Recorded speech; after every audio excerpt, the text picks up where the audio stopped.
avec ce que je vais faire là, je vais être certain d'être dans la suite de Banlieue 13.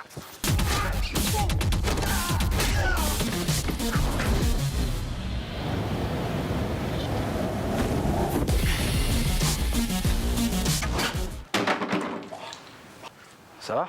Tu veux que je t'aide? Allez, vas-y. Pas mal ça.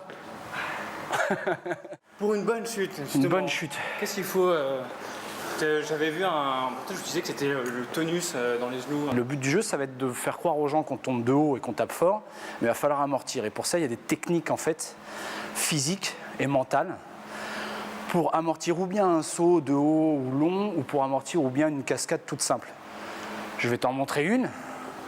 Donc là, c'est juste une question, c'est une cascade qui paraît impressionnante, mais qui est super amortie en fait, tu vois, c'est juste ça. Alors on croit que je suis tombé, que je me suis fait mal et tout, mais en réalité, il n'y a presque rien qu'à toucher. C'est juste des positions à respecter, des muscles à renforcer et un positionnement d'atterrissage. Donc on va essayer de te le faire faire. Tu es juste ici comme ça, tu as déjà fait un peu de gym. Ouais. Et ben, tu vas juste faire comme une roulade avant, mais tu vas pousser un peu dans les jambes pour... Là, c'est juste pour te montrer le mouvement. Hein. Allez. Voilà, c'est le début. C'est pas mal quand même. D'accord. Je t'explique juste un truc à respecter. Ouais. Tu vois, là, je peux toucher ta colonne vertébrale. Ouais. Maintenant, si tu fermes les omoplates complètement, là, j'ai plus accès à ta colonne vertébrale. Elle est protégée par les dorsaux. Ici, tu te mets bien comme ça. Tu plies un petit peu les poignets pour pas qu'ils tapent sur le sol. Et ensuite, c'est le dessous des pieds qui va amortir le reste du choc. Ok. Donc, bien prendre la position au sol, tu vas la comprendre. Tu rentres ta tête comme si tu voulais regarder une nombril.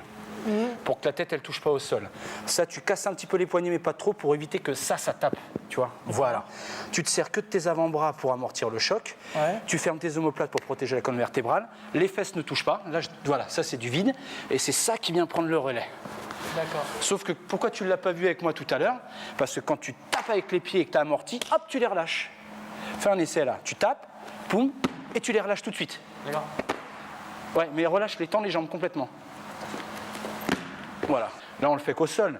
Mais quand tu commences à le faire de 3 mètres en tapant sur un angle de barre, tout de suite, les gens, il s'est cassé en deux. Mais il y a beaucoup de techniques. Tu veux en essayer un ou pas? Ouais. Alors, vas-y. Moi, je vais garder ma main au niveau de ta nuque parce que pour éviter qu'il y ait le moindre danger. Mais après, le reste, tu sais ce que tu as à faire. Tu viens essayer de taper plus avec les talons qu'avec autre chose. D'accord. Comme si tu venais poser tes pieds. Pour l'instant, faisons un, comme tout à l'heure, un peu plus roulé. Okay. Voilà.